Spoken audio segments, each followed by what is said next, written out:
Здравствуйте, уважаемые телезрители! Вас приветствует помощник Чебоксарского межрайонного природоохранного прокурора Кристина Калачан.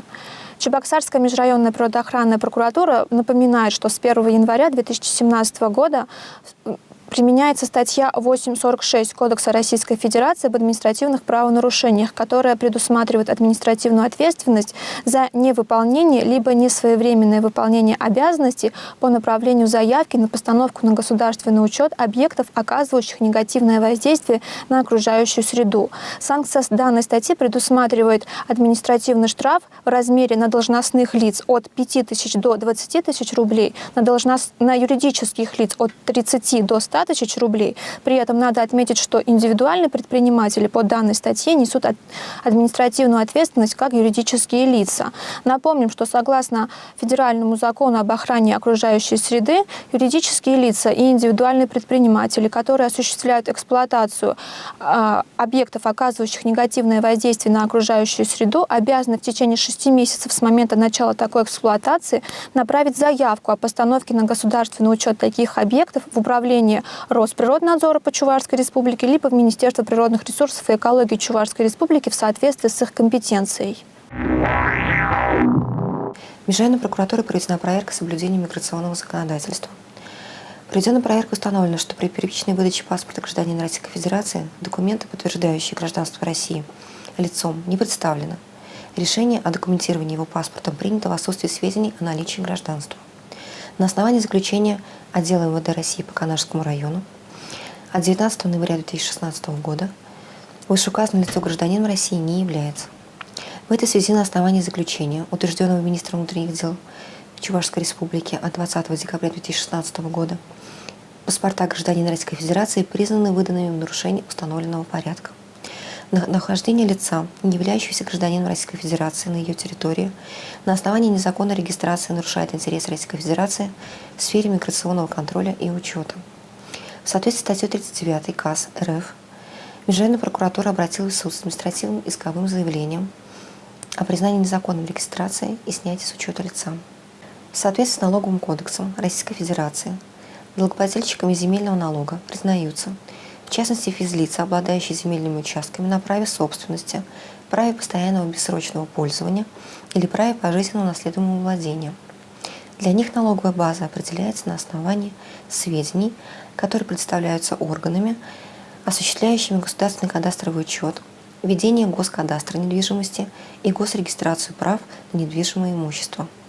Налоговая база по земельному налогу определяется в соответствии с земельным законодательством как кадастровая стоимость земельных участков, признаваемая объектом налогообложения.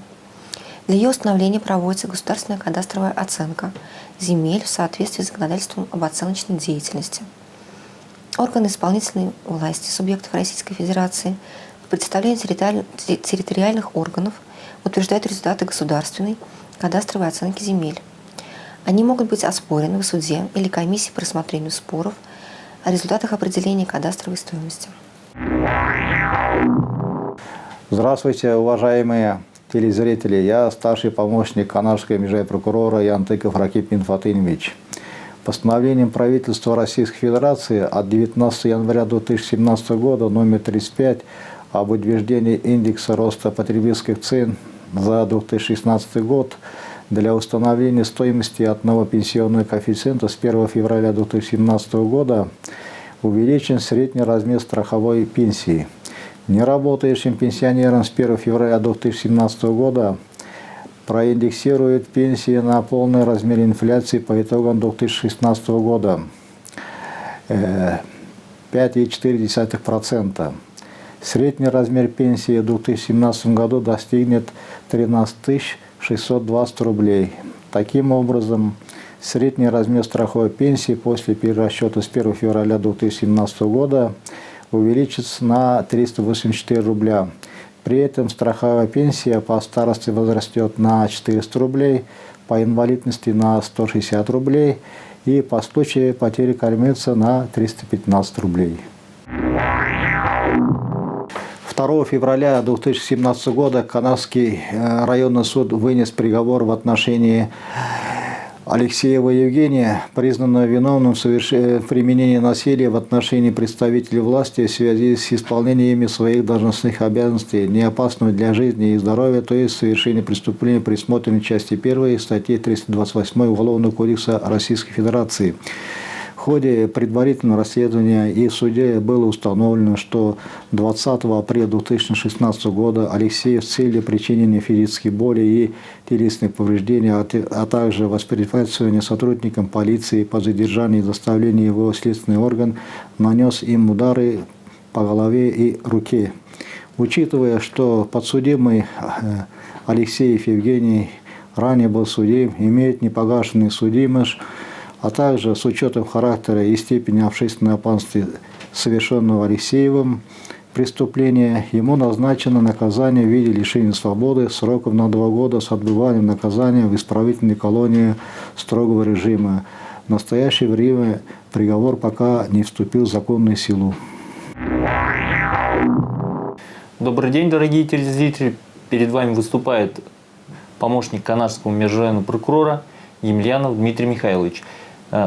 Я хотел до вашего сведения довести разъяснение законодательства Российской Федерации. Так, с 1 января 2017 года действуют ограничения на наличие процентов, на начисление процентов по договору потребительского микрозайма, срок возврата по которому не превышает 1 года. В соответствии с информацией Банка России от 1 января 2017 года ограничено начисление процентов по краткосрочным займам. С указанной даты вступает в силу положение федерального закона от 3 июля 2016 года номер 230 ФЗ, предусматривающий соответствующие ограничения. Так, по договорам, заключенным с 1 января 2017 года, микрофинансовые организации не вправе начислять заемщику, физическому лицу, проценты после того, как их сумма достигнет 3-кратного размера суммы займа. При этом следует отметить, что данное ограничение не распространяется на неустойку, штрафы, пени, а также на платежи за услуги, оказываемые заемщику за отдельную плату. Кроме того, вступает еще одно ограничение, которое касается просрочки возврата потребительского микрозайма. После возникновения просрочки микрофинансовая организация может начислять должнику проценты только на оставшуюся непогашенную часть суммы основного долга. Однако начисление должно прекратиться, как только проценты достигнут 2-кратного размера этой суммы. Микрофинансовая организация сможет вновь начать начисление процентов только после частичного погашения заемщиком займа или уплаты причитающихся процентов. Канашской межрайонной прокуратурой осуществляются проверки соблюдения законодательства о противодействии коррупции. Так, проведенной в текущем году проверкой установлено, что в нарушении требований закона о противодействии коррупции, а также устава города Канаш, собрание депутатов города Канаш не приняты муниципальные акты, регулирующие порядок представления лицами, замещающими муниципальные должности в городе Канаш Чувашской Республики, сведения о своих доходах, расходах, об имуществе и обязательствах имущественного характера, а также сведения о доходах, расходах, об имуществе и обязательствах имущественного характера своих супруга, супруги и несовершеннолетних детей, а также размещение данных сведений о расходах, имуществе и обязательств имущественного характера лиц, замещающих муниципальные должности в городе Канаш, значит, и членов их семей на официальном сайте города Канаш в информационно-телекоммуникационной сети интернет. По фактам выявленных нарушений Канашской межрайонной прокуратуры в адрес собрания депутатов города Канаш внесено представление, которое в настоящее время находится на стадии рассмотрения. Спасибо за внимание. Здравствуйте, уважаемые телезрители! В соответствии с статьей 1 Закона Чувашской Республики от 8 апреля 2016 года о социальной поддержке отдельных категорий граждан по уплате взноса на капитальный ремонт общего имущества в многоквартирном доме при уплате взноса на капитальный ремонт общего имущества в многоквартирном доме предоставляется компенсация расходов на его уплату следующим категориям граждан: одиноко проживающим, неработающим собственникам жилых помещений, достигшим возраста 70 лет в размере 50%, одиноко проживающим, неработающим собственникам жилых помещений, достигшим возраста 80 лет, в размере 100%. Проживающим в составе семьи, состоящей только из совместно проживающих неработающих граждан пенсионного возраста, собственникам жилых помещений, достигшим возраста 70 лет, в размере 50%. Проживающим в составе семьи, состоящей только из совместно проживающих неработающих граждан пенсионного возраста, собственникам жилых помещений, достигшим возраста 80 лет, в размере 100%. Постановлением Кабинета министров Чувашской Республики от 27 апреля 2016 года утвержден порядок предоставления компенсации расходов на уплату взноса на капитальный ремонт общего имущества в многоквартирном доме отдельным категориям граждан Чувашской Республики. В соответствии с пунктом 1.6 указанного порядка компенсация, подлежащая выплате гражданину, рассчитывается казенным учреждением Чувашской Республики Центр предоставления мер социальной поддержки, в связи с чем при наличии оснований граждан вышеуказанной категории за предоставлением компенсации по уплате взноса на капитальный ремонт необходимо обращаться в отдел социальной защиты населения по своему месту жительства. Здравствуйте, уважаемые телезрители! Вас приветствует помощник Канарского межрайонного прокурора Кудряшов Александр Николаевич. На базе Канарской межрайонной прокуратуры действует рабочая группа по вопросам устранения требований законодательства в сфере жилищно-коммунального хозяйства.